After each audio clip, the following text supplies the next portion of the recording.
You will hear a woman reporting a theft to an officer in a police station. First, you have some time to look at questions 1 to 3.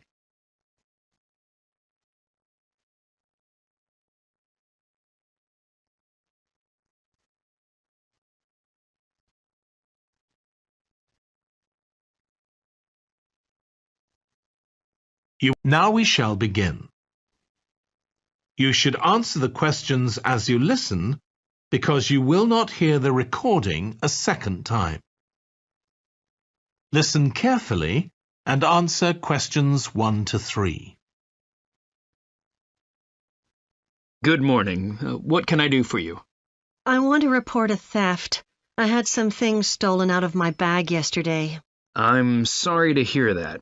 Right, so I'll need to take a few details. Can I start with your name? Louise Taylor. Okay, thank you. And are you resident in the UK? No, I'm actually Canadian, though my mother was British. And your date of birth? December 14th, 1977. So you're just visiting this country? That's right. I come over most summers on business. I'm an interior designer, and I come over to buy old furniture, antiques, you know?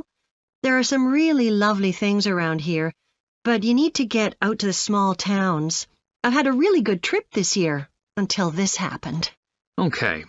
So you've been here quite a while? Yes, I'm here for 2 months. I go back next week. So, may I ask where you're staying now? Well, at present, I've got a place at Park Apartments. That's on King Street. I was staying at the Riverside Apartments on the same street, but the apartment there was only available for 6 weeks, so I had to find another one. Okay. And the apartment number? 15. Right. Before you hear the rest of the conversation, you have some time to look at questions 4 to 10.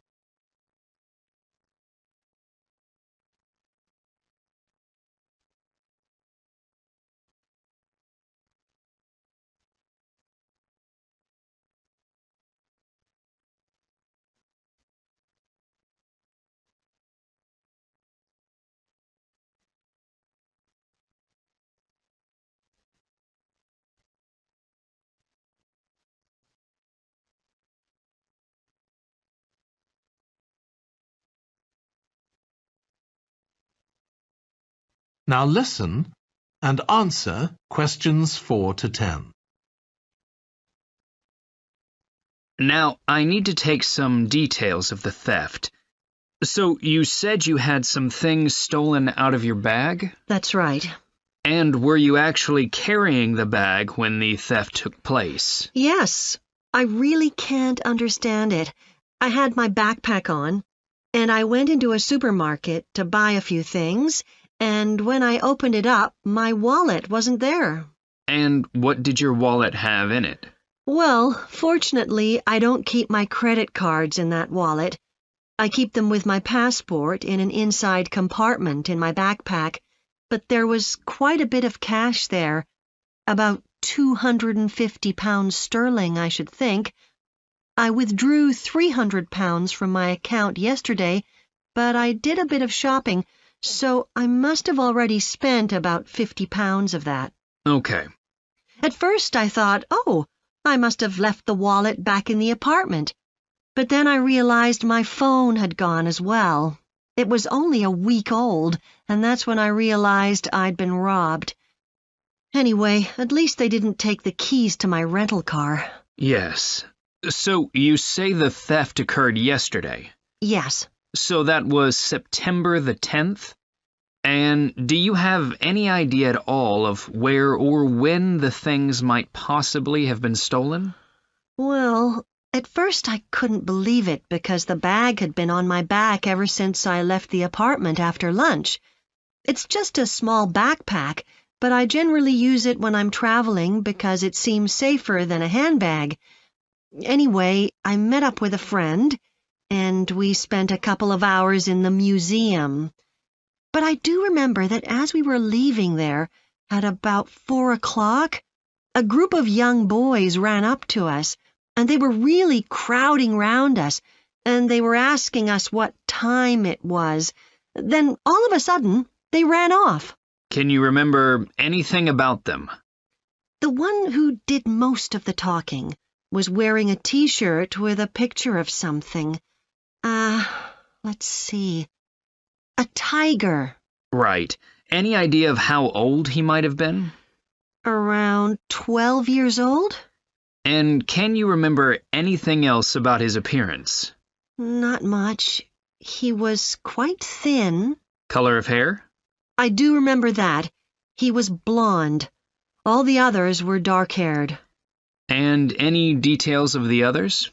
Not really. They came and went so quickly. Right.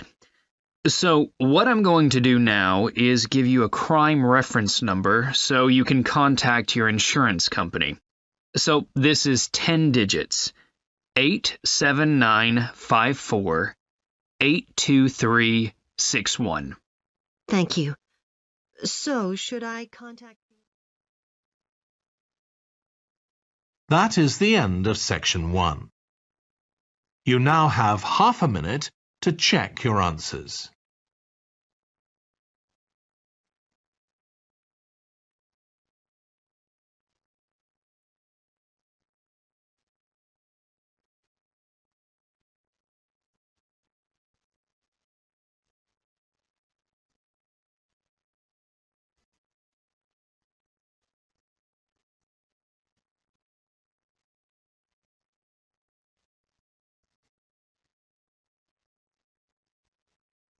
Now turn to section 2.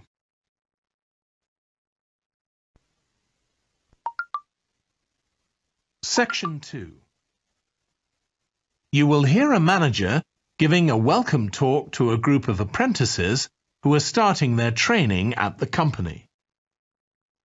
First, you have some time to look at questions 11 to 14.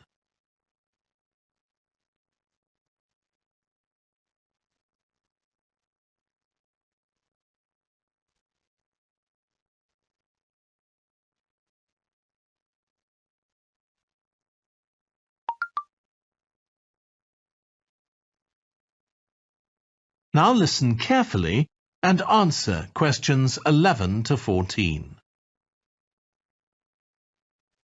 Good morning, everyone. My name's Janet Parker, and I'm the Human Resources Manager. We're very happy to welcome you to your new apprenticeship. I hope that the next 6 months will be a positive and enjoyable experience for you. I'd like to start with some general advice about being an apprentice. Most of you have very little or no experience of working for a big organisation, and the first week or so may be quite challenging. There will be a lot of new information to take in, but don't worry too much about trying to remember everything. The important thing is to check with someone if you're not sure what to do. You'll find your supervisor is very approachable and won't mind explaining things or helping you out. You're here to learn, so make the most of that opportunity.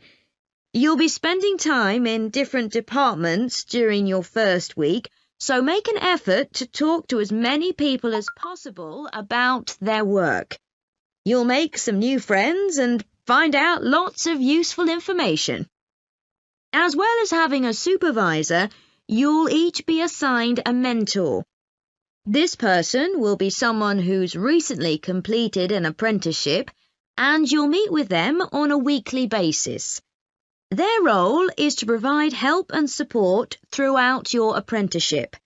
Of course, this doesn't mean they'll actually do any of your work for you. Instead, they'll be asking you about what goals you've achieved so far, as well as helping you to identify any areas for improvement. You can also discuss your more long-term ambitions with them as well. Before you hear the rest of the talk, you have some time to look at questions 15 to 20.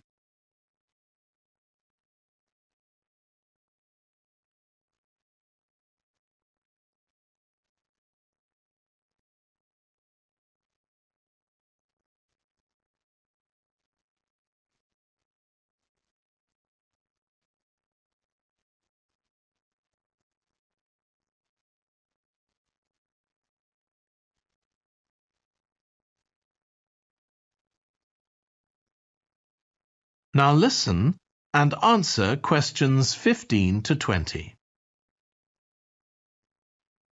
Now, I just want to run through a few company policies for our apprenticeship scheme with you. Most importantly, the internet. As part of your job, you'll be doing some research online, so obviously you'll have unlimited access for that. But please don't use it for personal use. You'll have your own phones for that. Some of you have already asked me about flexible working. After your probationary 3-month period, some of you will be eligible for this, but it will depend on which department you're in and what your personal circumstances are, so please don't assume you'll automatically be permitted to do this. I want to make sure there's no confusion about our holiday policy. Apart from any statutory public holidays, we ask that you don't book any holidays until after your 6-month apprenticeship has finished. Time off should only be taken if you are unwell. Please speak to your supervisor if this is going to be a problem. You'll be expected to work a 40-hour week, but there may be opportunities to do overtime during busy periods. Although you're not required to do this, it can be a valuable experience, so we advise you to take it up if possible. Obviously, we understand that people do have commitments outside work, so don't worry if there are times when you are unavailable. As you know, we don't have a formal dress code here. You may wear casual clothes as long as they're practical. And the only restriction for shoes we have is on high heels for health and safety reasons. Comfortable shoes like trainers are preferable. There's a heavily subsidised canteen on site where you can get hot meals or salads cheaply. Snacks and drinks are also provided, so we've decided to introduce a no-packed lunch policy. This is partly to encourage healthy eating at work, and partly to stop people from eating at their workstation, which is unhygienic. Okay, moving on to... That is the end of section 2.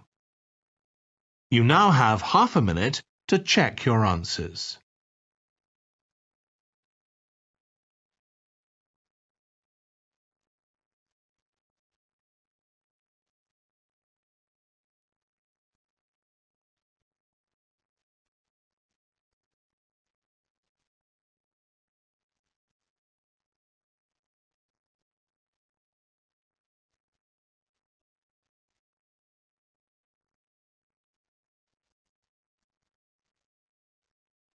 Now turn to section 3.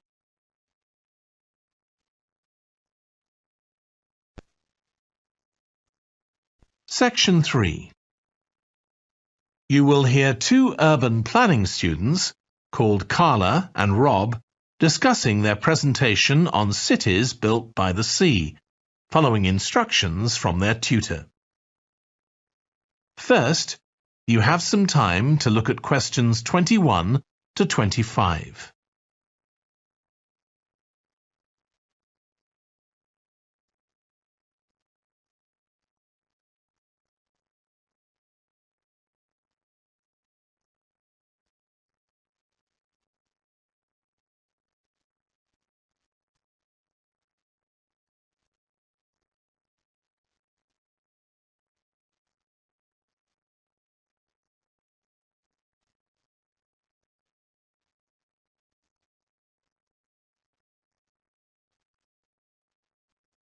Now listen carefully and answer questions 21 to 25. Okay, so what I'd like you to do now is to talk to your partner about your presentations on urban planning. You should have done most of the reading now, so I'd like you to share your ideas and talk about the structure of your presentation and what you need to do next. OK, Rob, I'm glad we chose quite a specific topic, cities built next to the sea. It made it much easier to find relevant information. Yeah, and cities are growing so quickly. I mean, we know that more than half the world's population lives in cities now. Yeah, though that's all cities, not just ones on the coast. But most of the biggest cities are actually built by the sea. I'd not realised that before. Nor me. And what's more, a lot of them are built at places where rivers come out into the sea, but apparently this can be a problem. Why? Well, as the city expands, agriculture and industry tend to spread further inland along the rivers, and so agriculture moves even further inland up the river. That's not necessarily a problem, except it means more and more pollutants are discharged into the rivers. So these are brought downstream to the cities? Right. Did you read that article about Miami on the east coast of the USA? No. Well, apparently back in the 1950s, they built channels to drain away the water in case of flooding. Sounds sensible. Yeah, they spent quite a lot of money on them, but what they didn't take into account was global warming. So they built the drainage channels too close to sea level, and now sea levels are rising, they're more or less useless. If there's a lot of rain, the water can't run away. There's nowhere for it to go. The whole design was faulty. So what are the authorities doing about it now? I don't know. I did read that they're aiming to stop disposing of wastewater into the ocean over the next 10 years. But that won't help with flood prevention now, will it? No, really, they just need to find the money for something to replace the drainage channels in order to protect against flooding now. But in the long term, they need to consider the whole ecosystem. Right. Really, though, coastal cities can't deal with their problems on their own, can they? I mean, they've got to start acting together at an international level instead of just doing their own thing. Absolutely. The thing is, everyone knows what the problems are, and environmentalists have a pretty good idea of what we should be doing about them, so they should be able to work together to some extent. But it's going to be a long time before countries come to a decision on what principles they're prepared to abide by. Yeah, if they ever do. Before you hear the rest of the discussion, you have some time to look at questions 26 to 30.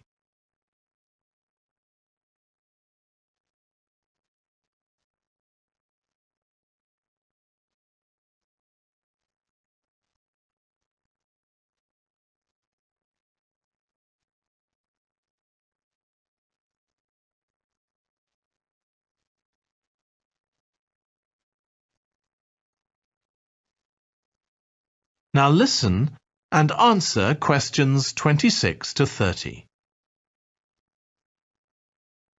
So, I think we've probably got enough for our presentation. It's only 15 minutes. OK, so I suppose we'll begin with some general historical background about why coastal cities were established. But we don't want to spend too long on that. The other students will already know a bit about it. It's all to do with communications and so on. Yes. We should mention some geographical factors, things like wetlands and river estuaries and coastal erosion and so on. We could have some maps of different cities with these features marked. On a handout, you mean? Or some slides everyone can see? Yeah, that'd be better. It'd be good to go into past mistakes in a bit more detail. Did you read that case study of the problems there were in New Orleans with flooding a few years ago? Yes, we could use that as the basis for that part of the talk. I don't think the other students will have read it, but they'll remember hearing about the flooding at the time. OK. So that's probably enough background. So then we'll go on to talk about what action's been taken to deal with the problems of coastal cities. OK. What else do we need to talk about? Maybe something on future risks, looking more at the long term if populations continue to grow? Yeah, we'll need to do a bit of work there. I haven't got much information, have you? No, we'll need to look at some websites. Shouldn't take too long. OK. And I think we should end by talking about international implications. Maybe we could ask people in the audience. We've got people from quite a lot of different places. That'd be interesting, if we have time, yes. So now, shall we go on? That is the end of section 3. You now have half a minute to check your answers.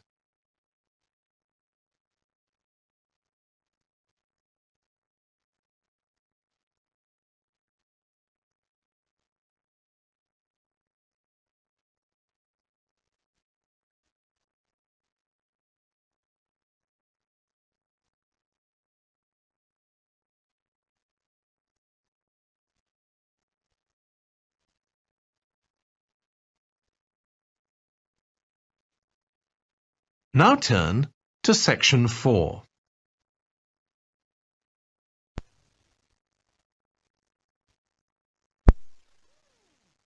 You will hear part of a lecture on renewable energy that uses the power of the sea. First, you have some time to look at questions 31 to 40.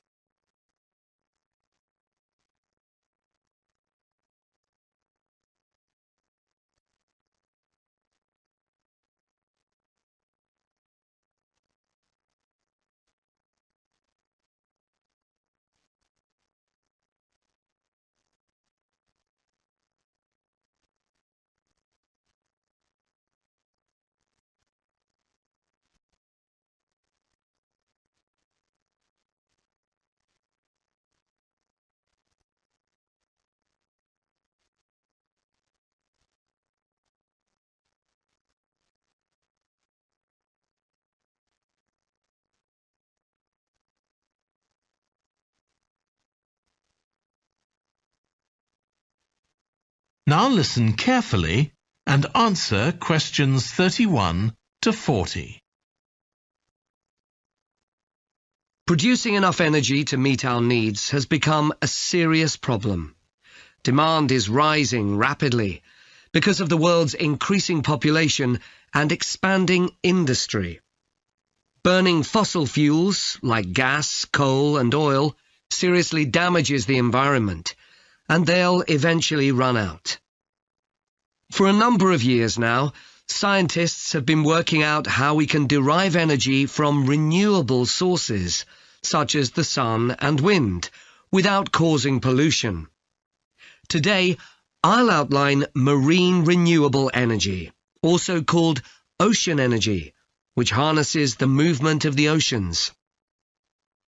Marine renewable energy can be divided into 3 main categories: wave energy, tidal energy, and ocean thermal energy conversion. And I'll say a few words about each one. First, wave energy. Numerous devices have been invented to harvest wave energy, with names such as Wave Dragon, the Penguin, and Mighty Whale. And research is going on to try and come up with a really efficient method. This form of energy has plenty of potential, as the source is constant, and there's no danger of waves coming to a standstill. Electricity can be generated using onshore systems, using a reservoir, or offshore systems. But the problem with ocean waves is that they're erratic, with the wind making them travel in every direction. This adds to the difficulty of creating efficient technology. Ideally, all the waves would travel smoothly and regularly along the same straight line. Another drawback is that sand and other sediment on the ocean floor might be stopped from flowing normally, which can lead to environmental problems.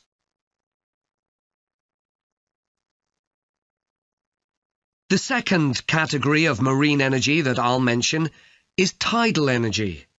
One major advantage of using the tide, rather than waves, as a source of energy, is that it's predictable. We know the exact times of high and low tides for years to come.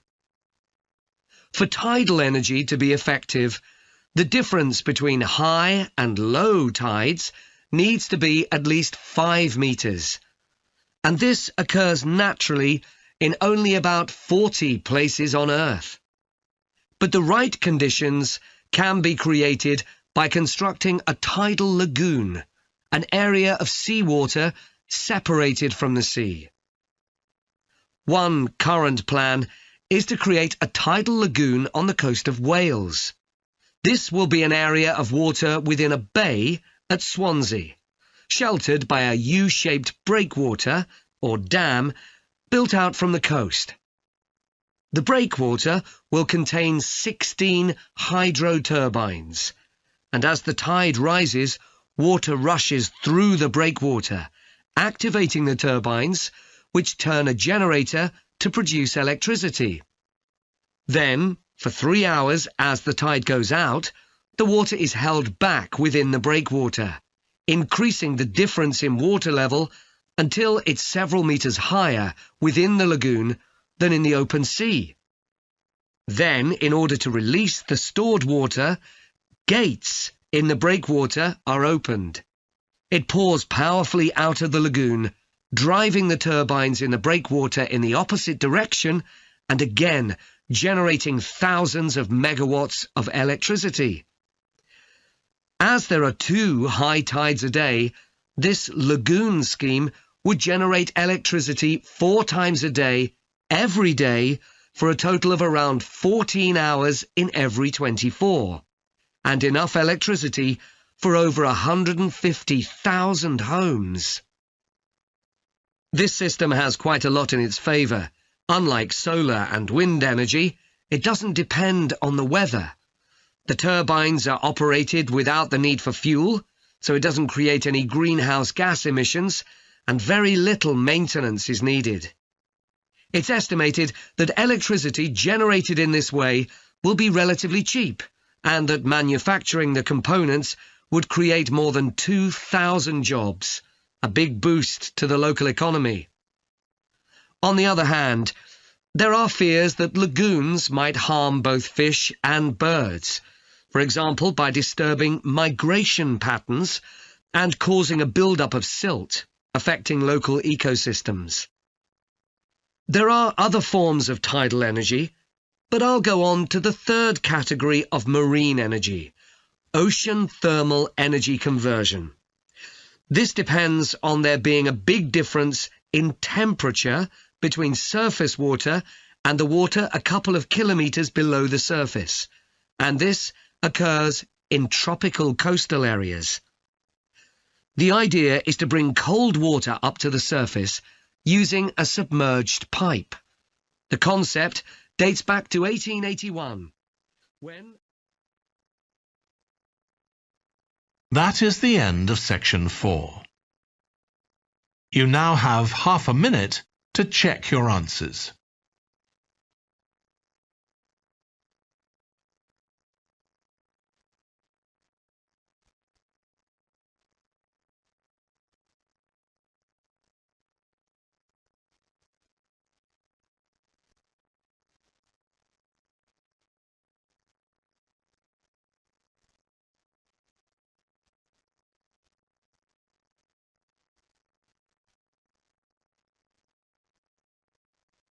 That is the end of the listening test.